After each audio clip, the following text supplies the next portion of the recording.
أهلا بيكم.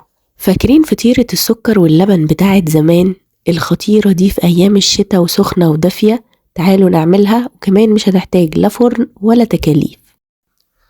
الفطيرة دي ممكن ما نحشيهاش أي حاجة وتبقى سادة وطعمها برضو بيبقى تحفة، لكن أنا حبيت النهاردة إن أنا أحشيها بالكاستر. ما عندكيش مفيش أي مشكلة، ممكن تعمليها سادة خالص، وكمان ممكن بدل الكاستر ده تعملي شوية مهلبية، ولو ما عندكيش لبن ممكن برضو بشوية مية ونشا هتعملي أحلى كوباية مهلبية. في طاسة هنحط فيها كوباية لبن، عليهم معلقتين كبار أو معلقتين أكل كاستر، عليهم معلقتين سكر. أنا هنا عايزة القوام بتاع الكاستر تقيل وتخين شوية أحس بيه وأنا باكل الفطير. انتي عايزاه سايح شوية، ممكن تحطي معلقة كاستر واحدة على كوباية اللبن، بس أنا بحبه متماسك عشان ما يطريش معايا وما يبقاش سايح كده، أحس إن وأنا باكله في طعم باين. طبعا بنقلبهم الأول على البارد زي النشا بالظبط، بيتعامل معاملة النشا، ونبتدي بعد ما يدوب خالص نطلعه على النار مع التقليب عشان ما يتلسعش أو يتحرق مننا. القوام كده خلاص ابتدى يبقى مظبوط وجاهز، بقلبه بقى تقليبة كده عشان ما يتلسعش من تحت، واسيبه يبرد وابتدي اشتغل في الخطوة اللي بعد كده.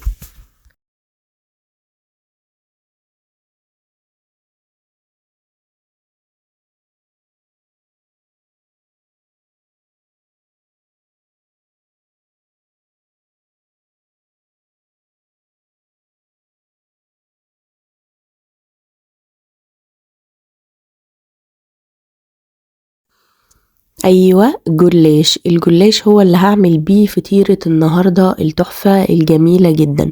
ودايما بقولكوا في الفيديوهات بتاعتي وفي وصفاتي، الجلاش دايما الحصان الرابح في اي وصفة، بيديكي طعم حلو، سهل ويعني مرن كده معاكي تحطيه في اي وصفة، الحمد لله بينجح. خليه دايما عندك في الفريزر، ما بيجرالوش حاجة، وبجد بجد بيبقى منجز ليكي وسريع كده في اي ظرف جالك، حد ناس جولك، اي حاجة بتعملي بيه اسهل واحلى حاجة حلوة او حادقة. وطالما فتحت الجلاش لازم اغطيه عشان ما ينشفش معانا. ده الكاستر ودول شوية السمنة اللي هحتاجهم، ممكن كمان انا هنا حطيت سمنة على زيت عشان ما تحسيش ان انتي الوصفة هتكلفك، بس حطي شوية سمنة عشان يدوكي طعم، ومع زيت عادي جدا مفيش مشكلة. هنا هحتاج كل ورقتين مع بعض، لا ممكن تقسمي الجلاش من الاول كل ورقتين مع بعض. هفرد اول ورقة وادهنها سمنة كويس قوي، كل لما اعمل خطوة او اتني حتة من الجلاش لازم ادهنها عشان ما يعجنش كله مع بعضه ويديني التوريقة الحلوة بتاعة الفطير. طبعا انا بقولك حطي شوية سمنة بس يدوا نكهة وطعم، وضيفي زودي عليهم زيت، وده انا اللي عملته دلوقتي قدامكم. فانا دهنتها كده، وهجيب تاني ورقة برضو هدهنها بنفس الشكل واضيفها عليها. هبتدي بقى احط الكاستر اللي احنا عملناه، وزي ما قلت لكم انا عاملاه تقيل قصده عشان يتماسك في الورقة، وكمان يديني القوام الحلو وانا باكلها احس بطعم الحشوة. هبتدي اتني كده تنيتين من الجناب، وما ننساش دول ورقتين، اتنيهم من الجناب كده وافضل ادهن واتني تاني وادهن، وممكن افرد الكاستر بايدي كده عشان ما يبقاش مكلكع.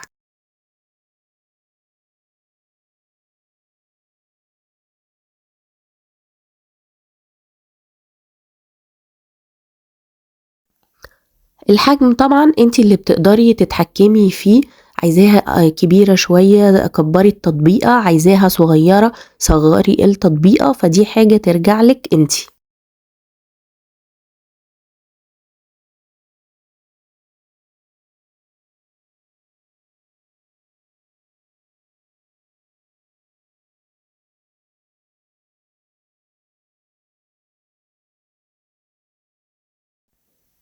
كده اول واحدة جاهزة معانا، وهنبتدي نكمل باقي الجلاش بنفس الطريقة. الجلاش يا جماعة أنا باجيبه زي ما شفتوا في أول الفيديو، باجيبه اللي هو البلدي ده اللي هتلاقوه مثلا عند بتاع الراجل اللي بيبيع الكنافة والعيش الأبيض والحاجات دي. بجد بيبقى صابح، يعني حتى مكتوب عليه التاريخ اللي انت جايباه فيه، وبيبقى طري مش مقطع ومش مفرول مش ناشف. جربت كذا شركة للجلاش بجد ما كانوش أحسن حاجة، والحمد لله دوت بيديني أداء حلو قوي. في ناس ممكن تقعد تقولي انا هعمل كل ده، صدقوني وصفة سهلة جدا مش هتاخد غير ساعة كده بعد الغدا بالليل. قومي اعمليها، وممكن ولادك كمان يشتركوا معاكي فيها، سهلة قوي. قومي اعمليها مش هتاخد ساعة، وهتاكلوا او تتعشوا احلى فطير. بجد هو طعمه فطير يعني. او لو في ناس مثلا هتقول طب انا هعمل الخطوات دي وادخله الفرن، لما بتدخليه الفرن بيبقى طعمه جلاش اكتر. لكن بالطريقة دي بجد والله زي الفطيرة اللي بنجيبها من الفطاطري بره، فطيرة السكر واللبن، او اللي كان زمان ماما او جدتي تعملها لنا، بجد حلو جدا. ودي برضو عملتها سادة، مش لازم كله نحشيه. لو ما عندكيش حتى كوباية لبن او الكاستر او النشا، مش لازم، اعمليها كده وبرضو هتديكي طعم حلو وطعم الفطير.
وده شكل الفطير بعد ما جهزناه كله. انا ما عملتش كل اللفة يعني لفة الجلاش، بس خدت منها حبة. اي طاسة عندك على النار نحطها وندهن فيها دهنة سمنة خفيفة كده. بلاش نحط زبدة لان الزبدة ممكن تتلسع منك فتحرق الجلاش او تبوظ اللون بتاعه. هنحط كده سمنة او زيت اي حاجة، ونبتدي نرص الفطير بتاعنا او الجلاش بتاعنا ونقلبه. ويفضل ان الطاسة تكون ما بتلزقش عشان ما يلزقش فيها. حرفيا مش هياخد منك 10 دقايق على النار لكل الكمية، بس تابعيه على طول ما تنسيهوش لانه بيتحمر وبيدي لون بسرعة. فيا دوبك كده خد على الناحيتين لون، خلاص هنشيله. وهو مش مفيهوش حاجة محتاجة ان هي تستوي، احنا بس بنديه له طعم التحميرة مع السمنة كده، بيدي نكهة الفطير قوي.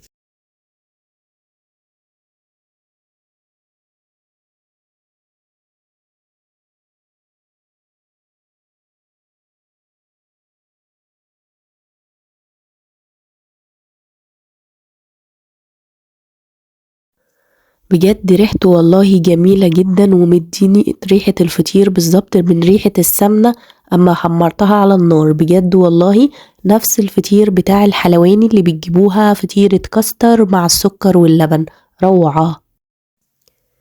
كمان طري عندي منشفش زي الجلاش اللي بنحطه في الفرن. هنبتدي بقى نرصه ونقدمه، وبصوا من جوه عامل ازاي، والله شبه الفطيرة بالظبط، ومن بره طرية من قبل كمان ما نحط عليه لبن او حاجة. هنبتدي نرص الفطيرة كده في طبق التقديم، أو ممكن تقدميها بطريقة تانية إن تحطي لكل شخص الفطيرة بتاعته في الطبق بتاعه، وهو يضيف المكونات اللي هو حاببها. هزوق الطبق بشوية زبيب كده تحفة كالعادة، يخلوا الشكل والطعم كمان أحلى، ويديكي برضو نفس التيست بتاع فطاير بره.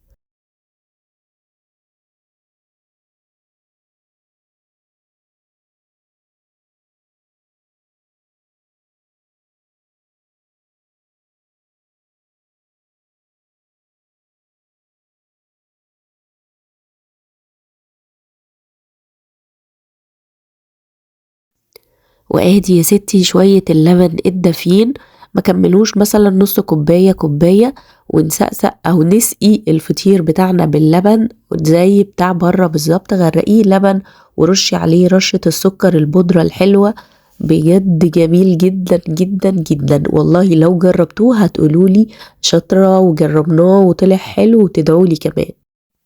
طبعا هنضيف المكونات الزيادة اللي هو الزبيب او السوداني، نحطهم كده للي عايز يزود كل واحد في طبقه. جربوا فطيرة السكر مع الكاستر واللبن، بجد جميلة، بجد نفس الطعم بتاع بره، واكيد اكيد ارخص. يعني شوفي مثلا ال6 فطيرات ولا ال5 فطيرات اللي عملتهم من لفة جلاش، لو هتجيبيهم بره هتدفعي كام؟ وهي يدوب لفة جلاش ويمكن اقل كمان، وعليهم بس معلقتين سمنة على زيت. تعالوا كمان نقطع واحدة من جوه من الكاستر كده المقلبظة اللي احنا عاملينها، ونشوف من جوه عاملة ازاي. هتلاقوا الكاستر ساح الى حد ما شوية وبقى متجانس كله مع بعض، مش زي ما حطيناه في الاول قطعة واحدة، لانه ساح شوية من السخونية بتاعة الطاسة.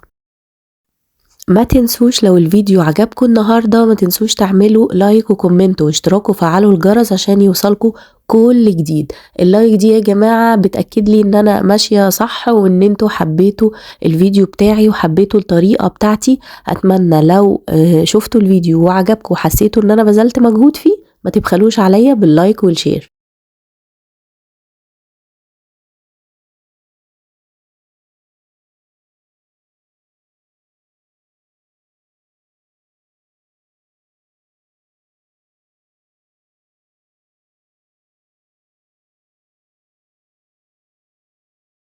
ودي كانت فطيرة الحلواني، فطيرة الكاستر، فطيرة اللبن والسكر، بجد روعة. جربوها وقولولي.